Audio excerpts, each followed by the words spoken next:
भव का रोगी इस निपुण वैद्य से विनती कर रहा है, अपनी व्यथा निवेदन करता हुआ कहता है कि ये बड़ा आश्चर्य मैंने अपने जीवन में देखा कि ज्यों ज्यों तन अति जीर्ण भयो त्यों त्यों लोभ रोग बढ़ी गयो। जैसे जैसे तन जीर्ण हुआ, तृष्णा यौवन को प्राप्त होती चली गई, शरीर अशक्त हो गया, इंद्रिय निग्रह करने की सामर्थ्य नहीं रही, बुद्धि की विचार शक्ति क्षीण हो गई और चहुं ओर से अब केवल केवल दुख की लहरें मेरी ओर दौड़ती हुई आती हैं और मुझे मानो सदा सदा के लिए डुबा देना चाहती हैं। अब तुम जतन करो चितलाई, तुमने कहा था कि तुम्हारे पास सब रोगों की औषध है और पुकार कर कहा था कि मैं किसी भी रोग का निदान कर देने में समर्थ हूँ। तो मेरा रोग मैंने तुमसे कहा, अब इस रोग की जो औषधि हो सो मुझे प्रदान करो। जाते कछु एक हियो सिराई, ये जो ताप से मेरा मन तप्त हो रहा है, विषयानल से जो ये मेरा चित्त दग्ध हो रहा है, मेरे हृदय को कुछ विश्राम मिले, मेरे चित्त को कुछ शीतलता मिले। तब ही वैद तासोयो कही, करो जतन दुख जय है सही। तब ही वैद तासोयो कही, करो जतन दुख जय है सही। तब वैद्य ने कहा कि सुना है मैंने तेरा रोग और तू विश्वास रख, यदि मेरी औषधि लेगा और मेरे निर्देश अनुसार यदि पथ्य ग्रहण करेगा तो तेरा ये रोग अवश्य दूर होगा। तेरा ये रोग असाध्य नहीं है। वैद्य कह रहा है रोगी से कि तेरा ये रोग जो है असाध्य नहीं है, कठिन तो है, इस रोग का उपचार कठिन तो है पर असंभव नहीं है। यदि समय पर औषधि लेगा और पथ्य और कुपथ्य का विचार करके पथ्य को ग्रहण करेगा, कुपथ्य का त्याग करेगा तो शीघ्र ही तेरा ये रोग दूर होगा। इस चर्चा के आरंभ में मैंने आपको श्री कबीर जी के 2 शब्द निवेदन किए थे। राम नाम की औषधि सतगुरु दई बताए, औषध खाए पथ करे ताकि बेदन जाए। राम नाम की औषधि सतगुरु दई बताए, औषध खाए पथ करे ताकि वेदन जाए।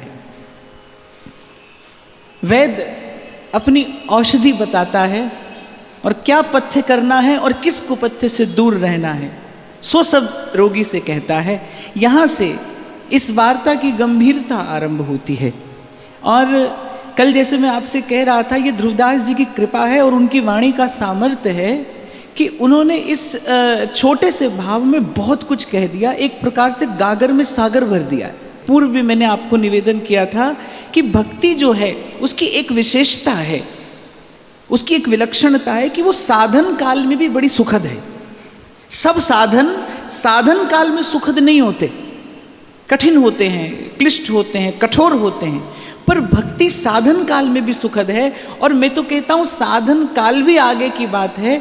भक्ति का यदि केवल विचार भी किया जाए, आप कभी इसका अनुभव करके देखना, आप पड़े हैं प्रपंच में, व्यवहार में लगे हैं किसी कारण से, और आपके मन में केवल ये भाव जगे कि 2 घड़ी बैठकर 2 माला कर लें, वो भाव ही आपके हृदय को एक सुख, एक आनंद की अनुभूति कराने लग जाएगा। तो भक्ति केवल साधन काल में ही नहीं, भक्ति की संभावना भी बड़ी सुखद है, भक्ति की आशा भी बड़ी सुखद है। तो ये जो औषधि ये संत रूपी वैद्य बता रहा है, ये कोई ऐसी चमत्कारिक औषधि है कि इसको लेना आरंभ करते ही रोग नष्ट होना शुरू होता है, पीड़ा दूर होनी शुरू होती है और किसी विलक्षण सुख की अनुभूति होती है। इंद्रिय निग्रह जो पथ करई, तिय इमली ते मन परिहरई। इंद्रिय निग्रह जो पथ करई, तिये इमली ते मन परिहरई। लोभ खटाई मोह मिठाई, दही क्रोध के निकट न जाई। लोभ खटाई मोह मिठाई, दही क्रोध के निकट न जाई। इतनी कह जो अनुग्रह कीन्हो, ताको कर आपुन गहलीनो। इतनी कह जो अनुग्रह कीन्हो, ताको कर आपुन गहलीनो। सबसे पहली बात जो वेद कहता है, इंद्रिय निग्रह जो पथ करही। पथ क्या है? संयम। साधना के मार्ग पर संयम ही पथ्य है। देखो, कुछ भी यहाँ पर पूर्ण रूपेण व्यर्थ नहीं है और कुछ भी पूर्ण रूपेण ग्रहण करने योग्य नहीं है। इसलिए उस दिन मैं आपसे कह रहा था कि ना तो करना है और ना नहीं करना है, सही करना है। सही करना है। आप प्राय करके देखेंगे कि व्यक्ति जो है वो अतिवादी होता है, या तो सब ग्रहण कर लेता है या फिर सब कुछ छोड़ देता है।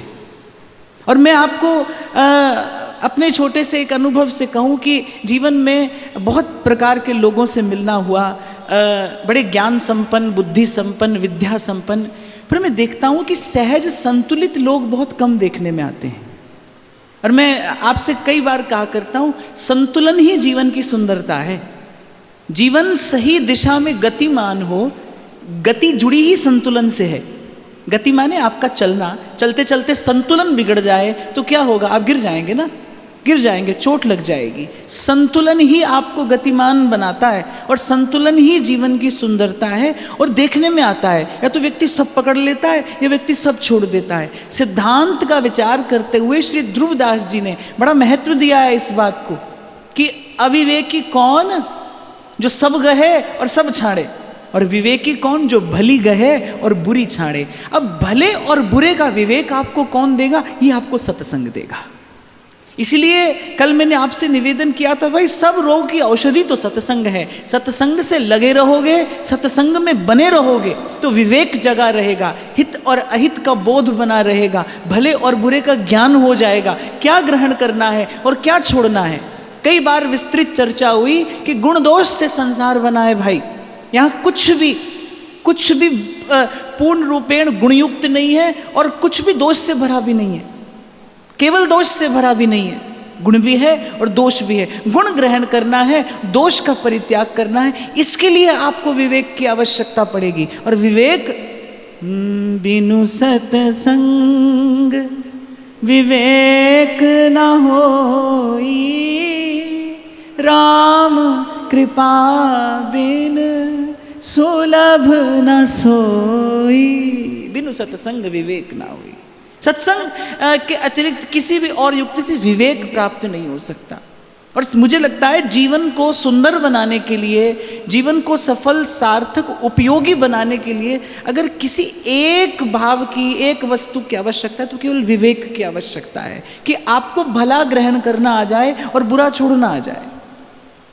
कबीर तो साधु का लक्षण यही बताते हैं, साधु ऐसा चाहिए जैसा सूप सुभाए, सार सार को गही रहे, थोथा दे उड़ाए। साधु ऐसा चाहिए, सार सार को गह रहे और थोथा दे उड़ाए। आप देखो जीवन में जितनी भी परेशानियां हैं बस वो असंतुलन के कारण ही, या तो हम सब पकड़ लेते हैं या फिर हम सब छोड़ देते हैं।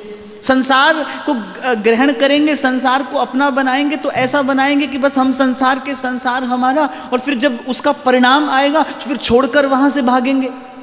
वहीं रहकर विवेक युक्त होकर यदि संसार का सेवन करते, विवेक युक्त होकर यदि संसार को साधन समझ के उसका सदुपयोग करते तो ऐसी परिस्थिति कभी आती नहीं।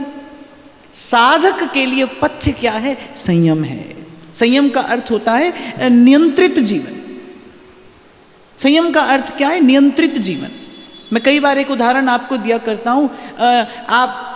आप जाते हो, आपको मार्ग में एक व्यक्ति मिले, उसके पास टूटी सी साइकिल है, आप चल नहीं पा रहे हैं, व्यक्ति कहे आप बैठिए, इतने में आपको आगे कोई और व्यक्ति मिलता है, उसके पास 2-5 करोड़ की गाड़ी है और आप जैसे ही बैठने लगते हैं वो कहता है भाई इसमें ब्रेक नहीं है, ये रुकती नहीं है। आप किस में बैठना चाहेंगे? साइकिल पर। क्यों? क्योंकि वो रुकना जानती है। नियंत्रण का अर्थ है जीवन में आपको कहाँ रुक जाना है। यहीं पर व्यक्ति सबसे बड़ी भूल करता है, उसे ये पता नहीं है कि कहाँ पर रुक जाना है। एक बड़े अनुभवी व्यक्ति से मैंने सुना था, उसी के शब्दों में आपको मैं बता रहा हूँ। वो कहता था, और बात मुझे उसकी बड़ी अच्छी लगी तो मैंने संचय करके अपने पास रख लिया। वो कहता था कि आपके जीवन में एक परफेक्ट एग्जिट प्लान होना चाहिए। आप किसी भी चीज़ में प्रवेश करें तो आपको उससे बाहर निकलना आना चाहिए। देखो भाई, संसार चक्रव्यूह है। जैसे अभिमन्यु चक्रव्यूह में घुस तो गए पर निकलना नहीं आता है। चक्रव्यूह से निकलना किसको आता है? या तो श्री कृष्ण को और या फिर अर्जुन को। माने चक्रव्यूह से निकलने की विधि किसके पास है? या तो भक्त के पास है या भगवान के पास में। पर चक्रव्यूह से निकलने की विधि जानना बड़ी आवश्यक है। आप संसार के किसी भी कार्य में अपना तन मन बुद्धि निवेश करिए, लेकिन उससे पहले आपको उससे बाहर निकलने की विधा आनी चाहिए। यहां पर भूल होती है, यहीं पर जीवन असंयमित हो जाता है। धन इकट्ठा करने लगे तो फिर बस धन ही इकट्ठा करते रहे। धन इकट्ठा करते, गृहस्थी के लिए तो एक कर्तव्य है, धन इकट्ठा करते, पर साथ साथ उसके सदुपयोग की विधि भी सीखते। यदि धन एकत्रित करते करते साथ साथ धन का सदुपयोग करते तो धन में आसक्ति नहीं होती। धन बुरा नहीं है, धन में आसक्ति बुरी है। संसार की कोई भी वस्तु बुरी नहीं है भाई। संत अपनी दृष्टि से देखकर कह रहा है, मैं सेवक सचराचर रूप राशि भगवंत। एक बात तो वेदांती लोग भी कहते हैं कि इस सृष्टि का अभिन्न निमित्तोपादान जो कारक है वो भगवान है। माने संसार भगवान से ही बना है, भगवान ने ही बनाया है। जो वस्तु भगवान से बनी है, भगवान ने बनाई है, वो बुरी कैसे हो सकती है? इसीलिए सुधर्म बोधिनीकार कहते हैं, हरि लीला सब सुखमयी। भगवान की लीला में कोई दोष नहीं है। हरि लीला सब सुखमयी, लीला धाम अपार, दुख देत है जीव को आत्मकृत संसार। भगवान ने संसार बनाया, आपके मेरे सदुपयोग के लिए बनाया। आप इस पर अधिकार करने लगे, वो जो अधिकार की वृत्ति भीतर पनपी, उसने दुख का बीज बोया। भक्ति सूत्र में नारद जी इस बात को बड़े स्पष्ट शब्दों में कहते हैं, वैराग्य क्या है? आपके पास कुछ नहीं है, इसका नाम वैराग्य नहीं है, इसका नाम अभाव है। जब आपके पास कुछ भी नहीं है, इसका नाम तो अभाव है। वैराग्य क्या है? जब आपके पास सब कुछ है लेकिन आपके भीतर वो अधिकार की दूषित भावना नहीं है। जब आप सत्य से परिचित हैं, आपका नहीं है भाई, आपको मिला है, सदुपयोग के लिए मिला है। इस संसार की प्रत्येक वस्तु में बार बार आपसे निवेदन किया करता हूं, आपका लक्ष्य जिस दिन परमात्मा होता है, जिस दिन आपका लक्ष्य ईश्वर निर्धारित होता है, प्रकृति का एक एक कण आपकी सेवा करता है। संत कह रहे हैं कि माया को सब जग भजे, पे माधो भजे न कोय, जो कदापि माधो भजे माया चेरी होए, और माया चेरी होए रहे पग सो लपटानी। सीखना क्या है बाप? सीखना संयम है। कब ग्रहण करना है और कितना ग्रहण करना है। संसार की प्रत्येक अच्छी वस्तु आपके लिए अच्छी हो कोई आवश्यक नहीं है। आपके लिए क्या अच्छा है, आपके लिए क्या उचित है, और आपके लिए कितना उचित है, आपके लिए कितना उचित है। ये तो अनंत का बनाया संसार है भाई। केवल मनुष्य का ये मोह ही है, और मैं कहूँगा ये केवल भ्रम ही है। आप सब वस्तुओं पर अपना अधिकार कर लेना चाहते हैं, कर भी लीजिएगा तो क्या करिएगा। मैं कहता हूँ आपके घर में अनाज का भंडार भरा हो, आप अपनी भूख से अधिक खा सकते हैं क्या? आप अपनी भूख से अधिक पा सकते हैं? आप 100 कमरे के महल में रहते हो, आप एक समय पर एक साथ 2 कमरे में भी रह सकते हैं? नहीं रह सकते। ऐसी कोई ईश्वर ने व्यवस्था ही नहीं की। हरि लीला सब सुखमयी। भगवान ने तो जो व्यवस्था की बड़ी सुंदर, आपके मेरे सुख के लिए इस सृष्टि का विधान किया। जो कुछ बनाया आपके मेरे सुख के लिए बनाया। असंयम से आप और मैं दुख पाते हैं। इसलिए वैद्य कहता है कि सबसे पहले पथ्य करे, और पथ्य क्या है? इंद्रिय निग्रह जो पथ करे, इंद्रिय निग्रह का पथ्य करे। मैं आपसे निवेदन किया करता हूँ, साधक सबसे पहले आहार की शुद्धि करे और ध्यान रखे आहार केवल भोजन को ही नहीं कहते, आँख से भी आहार होता है, कान से भी आहार होता है। ध्रुवदास जी ने प्रथम प्रसंग में अजामिल का नाम लिया। अजामिल से क्या हुआ था? अजामिल से आंख से आहार करने में भूल हुई थी, वो देख लिया जो नहीं देखना चाहिए था, बस फिर क्या हुआ? स्खलन आरंभ हो गया। और भाई भगवान तो कह रहे हैं, मैंने तो तुम्हें बहुत पहले से चेताया है कि दैवी येषा गुणमयी मम माया दुरत्यया, मम माया दुरत्यया। एक बार मैंने सुना, एक बहुत बड़े व्यक्ति, में नाम नहीं लूंगा, वो कह रहे थे विषय का सेवन करो, उसमें फंसो मत। ऐसी कोई व्यवस्था ही नहीं है, ऐसी कोई व्यवस्था ही नहीं है। अरे विषय के तो चिंतन से भी मन फंसता है, सेवन की बात तो बहुत दूर की है, विषय का चिंतन भी आपको फंसा देता है। और मैं तो आपसे उस दिन कह ही रहा था, विषय के सेवन से कहीं अधिक भयावह विषय का चिंतन है।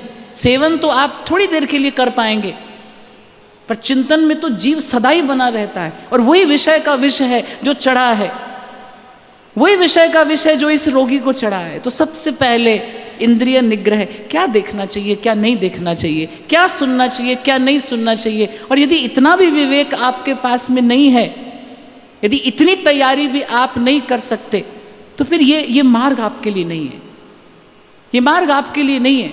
इसी बात को चेताते हुए आचार्य ने कहा है, तू बालक नहीं भरे सयानप, अपनी बुद्धि का, अपनी शक्ति का, अपनी विचार और विवेक शक्ति का सदुपयोग कर, तेरे लिए क्या हितकर है और क्या अहितकर है। आप ऐसा नहीं कह सकते कि अरे बस नहीं करना चाहते थे, हो गया, बस होता ही चला गया।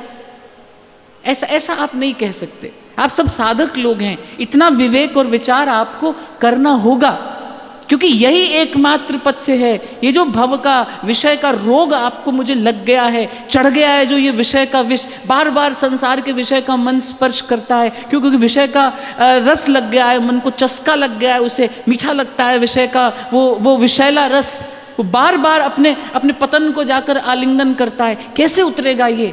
सबसे पहले इंद्रिय निग्रह जो पथ करई, करना आपको होगा। लेकिन मैं आपको छोटी सी युक्ति बता देता हूं, आप सत्संग से लगे रहिए,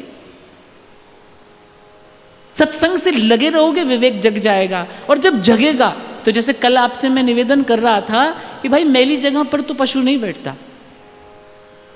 जब आपका विवेक जग जाएगा, जब आपका मन मान लेगा ना कि असार है ये संसार, नीरस है ये संसार, फिर आप देखेंगे प्रारब्ध वशात भले आपको रहना पड़े उस स्थिति में, लेकिन आप बंधेंगे नहीं, आप अटकेंगे नहीं, आप फंसेंगे नहीं। तो इंद्रिय निग्रह जो पथ करई और तीय इमली ते मन परिहरई। यहां जो विषय की वासना है उसकी ओर संकेत श्री ध्रुवदास जी कहते हैं कि भाई इससे अपने मन को हटाना पड़ेगा। अच्छा, मन हटेगा नहीं, हटाना पड़ेगा। अब मन को हटाया कैसे जाए? क्योंकि सब लोगों का एक ही अनुभव, भाई मन मानता नहीं।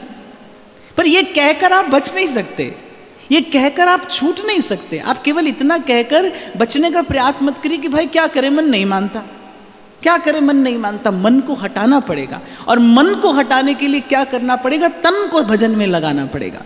तन को भजन में लगाइए, मन विषय से हटेगा। ये आचार्य का दिया हुआ सिद्धांत मैं आपसे कह रहा हूं। तन ही राख सत्संग में, मन ही प्रेम रस भे। तन को भजन में लगाइए, तन को सत्संग में लगाइए, मन विषय से हटना आरंभ हो जाएगा। इसी को कहा है भगवान ने, एक पग चल भाई मेरी ओर, फिर मैं सब पग चल के तेरी ओर आता हूं। एक पग बढ़ाइए। ये मत कहिए, ये मत कहिए कि इतना भी आप नहीं कर पाएंगे। यदि इतना भी आप नहीं कर पाते तो फिर इस मार्ग से हट जाइए, फिर ये मार्ग आपके लिए नहीं है। मैं आपको किसी भ्रम में नहीं रखूंगा, मैं आपको किसी भ्रम में नहीं रखूंगा। कोई ऐसी युक्ति हो तो बताइए कि रोगी कहे कि मैं कुपथ्य भी करूंगा, औषधि भी नहीं लूंगा, और डॉक्टर के पास जाकर कहे कि बस एक केवल आपके पास आने से मैं अच्छा हो जाऊं। आप लोग यही समझते हैं हम लोगों की यही विचारधारा बन गई है, बस गुरुजी सर पर हाथ रखेंगे और भजन होने लगेगा। मैं आपसे कह रहा था ना, एक व्यक्ति ने मुझे कहा, बोले महाराज आशीर्वाद दो बस भजन होने लगे। मैंने कहा ये आशीर्वाद मांग, मैं भजन करने लगूं। होने कैसे लगेगा? करोगे तो होगा। प्रभु से ये कृपा मांगिए कि अब प्रभु कृपा करहु इही भांति, सब तज भजन करूं दिन रात। भजन करेंगे तो भजन होगा।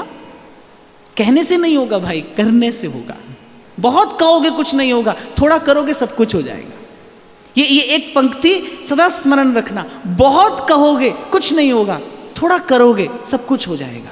क्योंकि भजन की ये कृपा है भाई, वो थोड़े से बहुत पर आपको ले जाता है। मैंने महाराज श्री के मुख से श्रवण किया था, श्री अखंडानंद जी महाराज के पास एक नवयुवक आया, इंजीनियर था।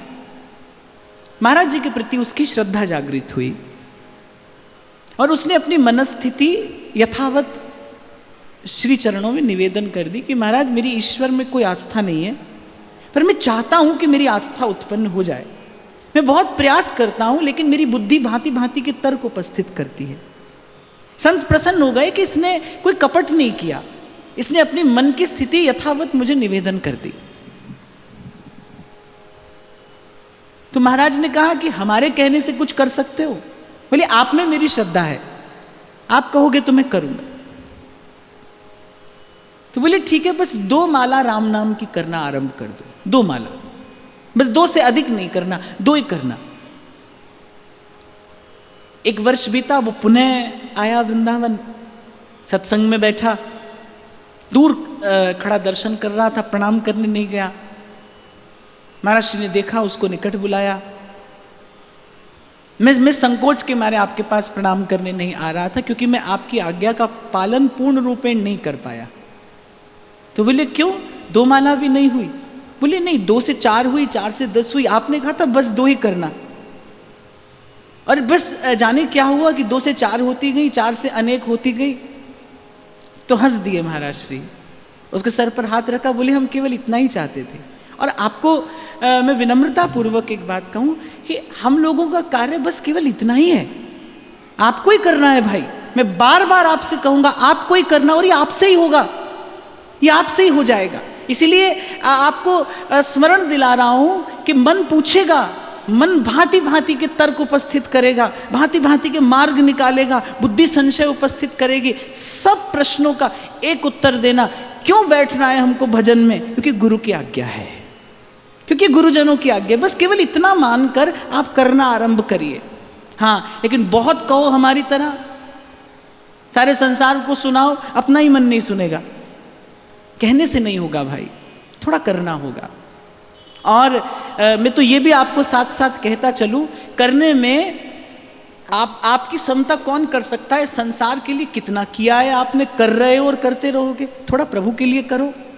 हमारे बाबा तो कहते थे, बोले संसार के नाम हर बाजी खेली और हारे, एक बाजी प्रभु के नाम लगा कर देखो।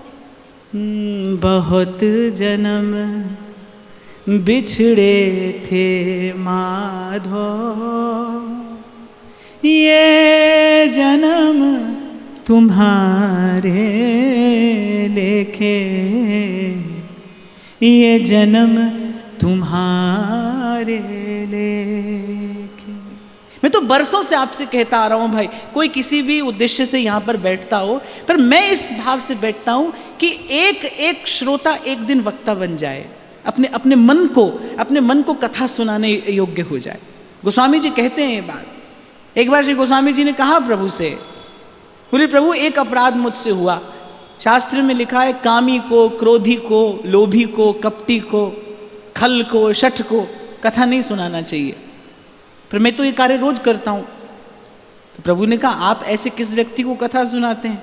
गोस्वामी जी ने कहा नहीं, मैं अपने मन को रोज कथा सुनाता हूं।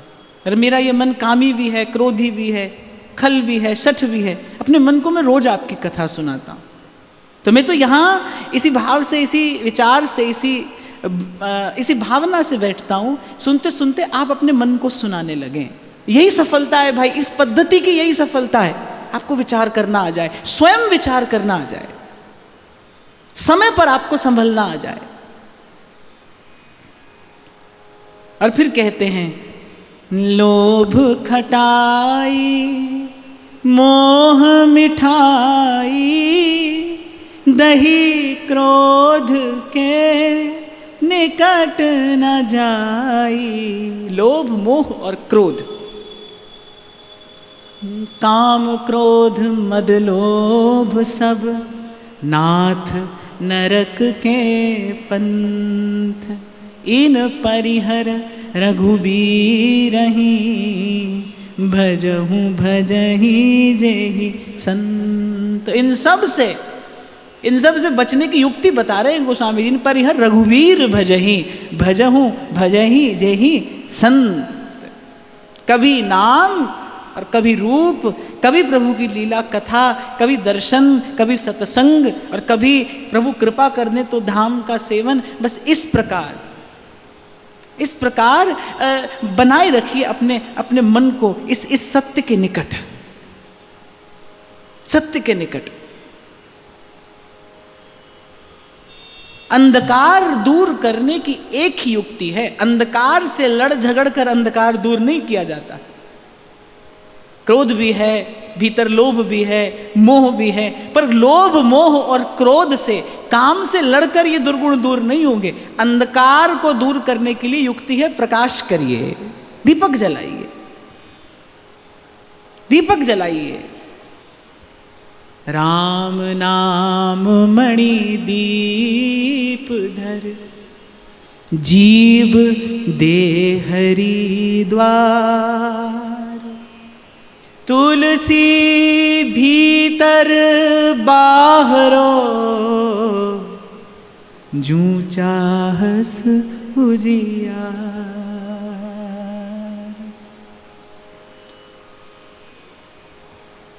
आज तो सूरदास जी की बात का स्मरण हो रहा है। बादशाह अकबर ने पूछा सूरदास जी से, सूरदास जी कविता आपकी अच्छी है या तुलसीदास की? सूरदास जी ने कहा बादशाह कविता तो हमारी अच्छी है। बादशाह ने कहा अरे हमने सोचा आप तो संत फकीर हैं, आप तो अपनी प्रशंसा करने लगे। सूरदास जी ने कहा प्रशंसा नहीं कहते, सत्य कहते हैं। तुमने पूछा कविता किसकी अच्छी है? कविता तो हमारी अच्छी है। तुलसीदास ने जो कहा है वो कविता नहीं है, वो तो एक एक शब्द मंत्र है। तुलसीदास ने कविता नहीं की, उसने तो मंत्र का उच्चारण किया है। आज श्री गोस्वामी जी का प्रागट्य दिवस है, और मैं अगर एक साधक की भांति कहूँ तो इस जीवन में भक्ति भाव से जो प्रथम परिचय हुआ वो श्री गोस्वामी जी की रामचरितमानस के कारण हुआ।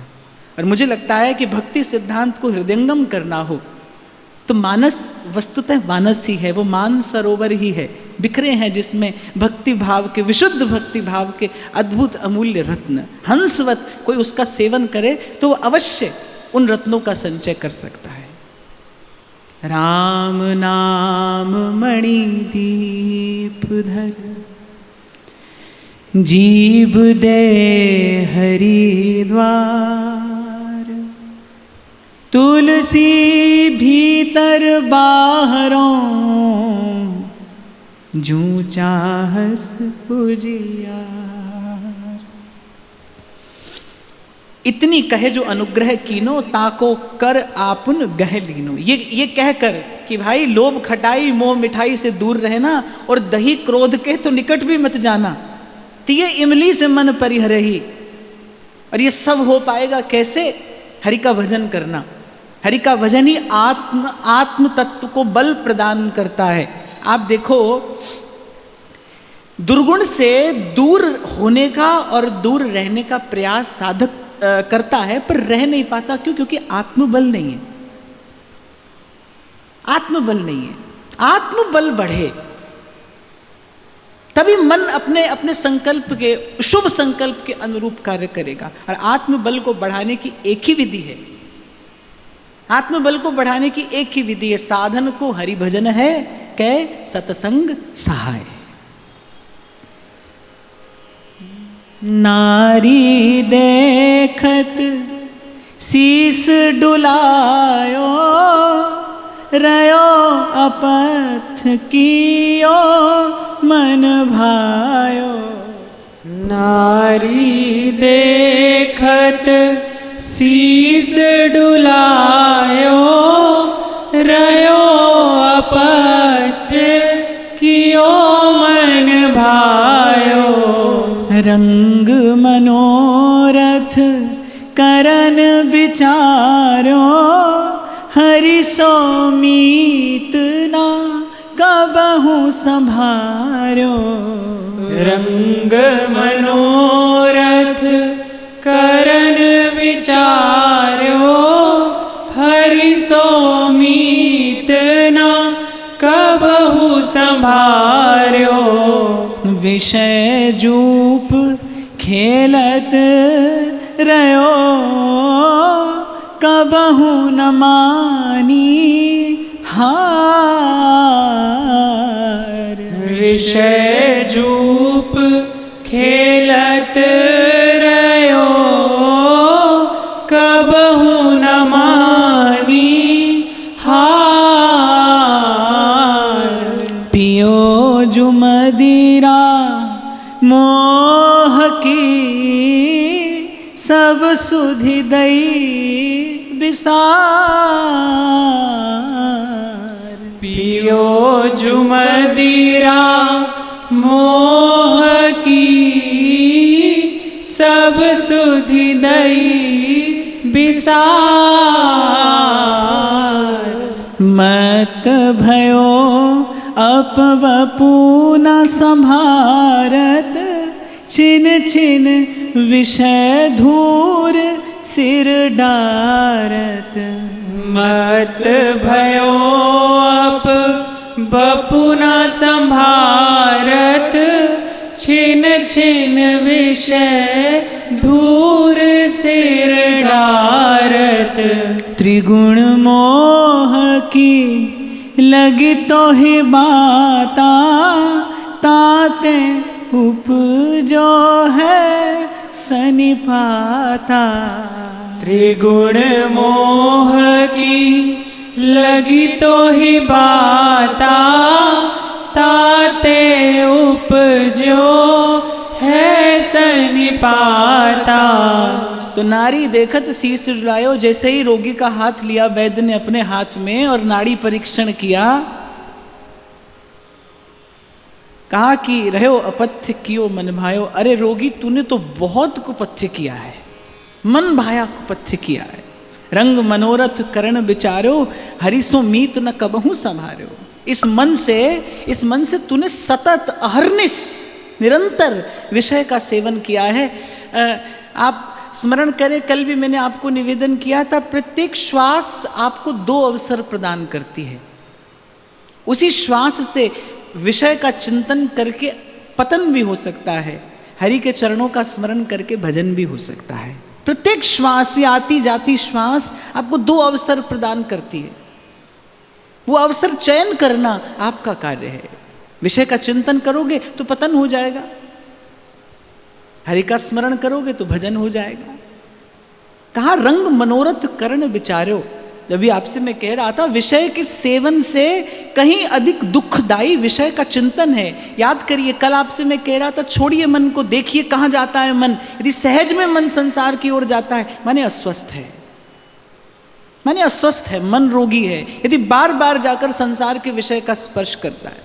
आप यहाँ जितने लोग बैठे हैं, कौन ऐसा है जिसको कभी संसार की कटुता का अनुभव ना हुआ हो? कोई भी नहीं है। आप हम सब इस पीड़ा को झेले बैठे हैं, झेल रहे हैं। और दुख की बात यह है, जाने क्यों इसी पीड़ा को फिर झेलने के लिए तैयार हैं। पीड़ा झेली, उस पर अब आपका मेरा कोई नियंत्रण नहीं, झेल रहे हैं। पर दुख की बात यही है कि आगे भी आपके मेरे जो संकल्प हैं वो इसी संसार के ही संकल्प हैं। इसी संसार से ही जुड़े ये संकल्प मन करता है, बार बार विषय को ही छूकर आता है मन। हरि सुमीत न कबहू संभारो। फिर कहा विषय जूप खेलत रहो, कबहू न मानी हार। बोलिए विषय का जुआ खेला और कभी हार नहीं मानी। देखो दुर्गुण का एक स्वभाव है, वो पहले हाथ जोड़कर आता है, फिर सर चढ़कर बोलता है। कोई भी बुरी आदत जीवन में आती है ना, तो वो आती तो आप नौकर बन के है, हाथ जोड़कर आती है, बड़ा सर झुकाकर आएगी। बस नारद जी भक्ति सूत्र में कहते तरंग की भांति आता है दुर्गुण जीवन में। एक हल्की सी तरंग आएगी और फिर वो देखते ही देखते विशाल समुद्र का रूप धारण कर लेगी, आप ही को डुबो देगी। ऐसे दुर्गुण आता है जीवन में। आप देखिए धर्मराज युधिष्ठिर जो कहते हैं कि मुझे स्वर्ग लोक का वैभव भी मिले तो भी मैं असत्य भाषण करने के लिए प्रस्तुत नहीं हूं। भगवान ने भी जब कहा कि कह दीजिए अश्वत्थामा मर गया, बोले नहीं, मैं राज्य पाने के लिए असत्य भाषण नहीं कर सकता। वो धर्मराज जाने क्यों, जाने कैसे जुआ खेलने पहुंच गए, द्यूत खेलने पहुंच गए और खेले और हारे, और क्या दशा हुई कि बस हारते ही चले गए। कहां गया था उस समय वो ज्ञान, कहां गया था उस समय वो विवेक कि पहले तो जुआ खेलने का जो निर्णय था वही अनुचित था, वो निर्णय लिया, खेले और हारे और फिर हारते ही चले गए। कहने का मेरा तात्पर्य यह है कि दुर्गुण जो है वो आपके मन बुद्धि पर अपना अधिकार कर लेता है। भक्ति सूत्र में नारद जी ने सूत्र दिया है, तरंग आईते, तरंग की भांति आता है और फिर समुद्र के जैसा देखते ही देखते विशाल हो जाता है। संत तो कहते हैं कि वट वृक्ष का बीज होता है ना, बिल्कुल नन्हा सा दाना होता है वट वृक्ष का बीज, और वो देखते ही देखते अक्षय वट हो जाता है। ऐसे ही दुर्गुण है भाई, ऐसे ही ये विषय है। ये जब जीवन में आता है तो दास बनकर आता है, फिर स्वामी बन जाता है। कोई भी आदत, कोई भी बुरी आदत जो है वो बस आप ऐसे ही समझते हैं कि भाई आज पकड़िए कल छोड़ देंगे, लेकिन पकड़ना आपके हाथ में है, छोड़ना आपके हाथ में नहीं है। तो कह रहे विषय जूप खेलत रहो और कबहू ना मानी हार। यही बड़ा आश्चर्य है कि अनंत अनंत काल से दुख पाता हुआ ये जीव अब भी हार नहीं माना, फिर संसार की ओर जाता है, फिर संसार की याचना करता है, फिर संसार की इच्छा और संकल्प किए बैठा है। ये माया श्री कृष्ण की मोयो सब संसार, और पियो जो मदिरा मोह की और सब सुधि दई विसार। मोहांध होकर अपना नाश कराता है। कहते हैं कि जब कौरवों का जन्म हुआ तो सबने धृतराष्ट्र से कहा कि अरे 100 पुत्र हुए हैं, ये जो बड़ा पुत्र है दुर्योधन, इसे इसी समय नष्ट कर देना चाहिए, ये कुल घाती है, ये तेरे कुल को कलंकित करके नष्ट करेगा, तेरी सारी श्री, तेरा सारा यश नष्ट हो जाएगा, ये एक पुत्र इस समय नष्ट कर दे। लेकिन मोह में अंधा धृतराष्ट्र इन्होंने नहीं ले पाया, और क्या परिणाम हुआ सारे संसार ने देखा, भूत भविष्य वर्तमान ने देखा। मोह से अंधा जीव और एक पर एक अनुचित निर्णय लिए चले जाता है, जाने क्यों, जाने क्यों। मेरा वंश, मेरी परंपरा, ये सब क्या है? ये मोह का अंधकार ही है भाई, ये मोह का अंधकार ही है। संत तो चेताते हैं, सहजई जिनके पग परत रज सम होत पसान। रावण अपने सिंहासन के पाए से काल को बांधे रहता था। गोस्वामी जी तो कवितावली में 2 पंक्तियां बड़ी अनूठी सी कहते हैं। महाराज जी गोस्वामी जी कहते हैं रावण का प्रभाव क्या था, क्या प्रभुता थी उसकी। कहते हैं कि वेद पढ़े विधि, ब्रह्मा जी वेद पढ़ने आते हैं, वेद पढ़े विधि शंभु सभीत पुजावन रावण के घर आवे। माने रावण ने ब्रह्मा जी से कहा था हमारे यहां पर आकर रोज वेद पाठ करिएगा। हाँ जी आएंगे। और महादेव से कहा कि मैं आपका आह्वान करूंगा तो आ जाना, पूजा करूंगा तो बैठकर पूजा स्वीकार करना। तो महादेव ने कहा हाँ ठीक है। रावण ने कहा आप नहीं आए तो हम आएंगे। महादेव ने कहा नहीं नहीं तुम नहीं आना, तुम जब जब आए बड़ा उधम हुआ, तो तुम नहीं आना, हम ही आ जाएंगे। तो गोस्वामी जी लिखते हैं वेद पढ़े विधि शंभु सभीत पुजावन रावण के घर आवे। और ऐसे रावण का रहा न को रोवन हारा, रहा न को रोवन हारा। मैं आपसे कह रहा था ना, आज नए जमाने के लोग इसे माइथोलॉजी कहते हैं। माइथोलॉजी, ये माइथोलॉजी नहीं है, ये तो इतिहास है, ये तो कालक्रम में घटी घटना है। पर कहानी भी समझो तो भी एक शिक्षा मिलती है। ऐसा अतुलित वैभव, ऐसी अपरिमित शक्ति, ऐसा अद्भुत पराक्रम, ऐसी श्री, लेकिन अंत क्या है? रहा न को रोवन हारा। बस मोह में अंधा हुआ जीव, जाने किसके लिए संसार का संचय किया जा रहा है, खबर नहीं किसके लिए। अभी कुछ देर पहले मैं आपसे कह रहा था ना भाई, सारे संसार का अन्न आप अपने भंडार में भर लो, अपनी भूख से अधिक आप नहीं जा सकते। आपके पास ऐसी कोई व्यवस्था नहीं है। सारे संसार की वस्तु का आप उपभोग कर ले, ऐसा आप नहीं कर सकते। मन का भ्रम है, उस मन के भ्रम में भ्रमित है जीव। ये भ्रम का, ये भूल का अंधकार दूर होता है जब जब सद्गुरु संत जीवन में आके ज्ञान का दीपक जलाता है। मत भयो अपु वपु न संभारत, छिन छिन विषय धूर सिर डारत। और जैसे मतवाला हाथी होता है ना, उठा उठा कर धूल अपने सर पर डालता है। संत देखते हैं जीव की यही दशा है। मोह में अंधा हुआ जीव और विषय की धूल अपने ऊपर डाले चला जा रहा है, डाले चला जा रहा है। ऊंची ऊंची अट्टालिकाएं, ये पद प्रतिष्ठा, ये मान सम्मान, इसे ही उपलब्धि जानता है। पर संत जब सत्य की दृष्टि से देखता है तो कहता है ये कुछ नहीं है, विषय की धूल अपने सर पर डालना है। संसार में उपाधि के दो अर्थ हैं। एक तो उपाधि होती है, आप किसी पद पर बैठे हो तो आपकी उपाधि है, पर व्याधि को भी उपाधि कहते हैं, वो भी उपाधि है। और वस्तुतः ये जो उपाधियां हैं, ये सब वस्तुतः उपाधियां ही हैं। ये उपाधियां ही, ये भीतर ग्रंथि उत्पन्न करने वाले ही हैं। जीवन की सहजता समाप्त हो जाती है। लेकिन ये सब क्या है? मोह का अंधकार है। जब वस्तु स्थिति दिखाई ना पड़े, जो है सो दीसत नहीं और जो दीसत सो नाही। त्रिगुण मोह की लगी तो ही बाता, ताते उपजो है सन्निपाता। वैद्य ने जब हाथ हाथ में लेकर नाड़ी परीक्षण किया तो शीश डुलाया कि भाई तुझे तो सन्निपात हो गया है। सन्निपात कहते हैं जब वात, पित्त और कफ तीनों बिगड़ जाएं। एक भी बिगड़ जाए तो अनेक रोग हो जाते हैं शरीर में, और तीनों बिगड़ जाए तो उसे सन्निपात कहते हैं। सन्निपात माने अब मृत्यु निकट है। सन्निपात जब होता है तो जो रोगी होता है वो मृत्यु शैया पर पहुंच जाता है। वात, पित्त, कफ तीनों बिगड़ गए, सब असंतुलित हो गया। तो वैद्य कह रहा है त्रिगुण मोह की लगी तो है बाता, ताते उपजो है सनिपाता।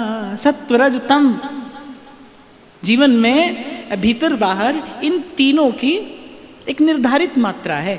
जीवन में तमोगुण का थोड़ा सा होना भी बहुत आवश्यक है। नहीं होगा तो आपको निद्रा नहीं आएगी। जो लोग बहुत भजन के पथ पर आगे बढ़ जाते हैं, आप देखते हो नींद कम हो जाती है, भूख कम हो जाती है। क्या है? क्योंकि सत्वगुण बढ़ जाता है।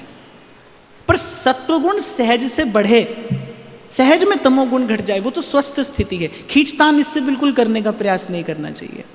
तो थोड़ा सा जीवन में तमोगुण भी आवश्यक है। रजोगुण बिल्कुल समाप्त हो जाए तो आप कुछ भी नहीं करेंगे, स्थिर होकर बैठ जाएंगे। ये जो करने का जो संकल्प है, ये रजोगुण के कारण ही स्फुरित होता है भीतर। बहुत अधिक सत्वगुण जब बढ़ जाता है, ज्ञान के मार्ग पर चलने वाला साधक है, यम नियम आसन प्राणायाम करते करते जब समाधि तक पहुंचता है तो क्या होता है? रज तम लगभग समाप्त हो जाते हैं, केवल सत्वगुण रह जाता है और वो समाधि में स्थित हो जाता है। तो तीनों की एक निर्धारित मात्रा, एक अनुपात है जीवन में। तो वैद्य कह रहा है कि भाई तीनों का अनुपात बिगड़ गया है, रज और तम बहुत बढ़ गया है।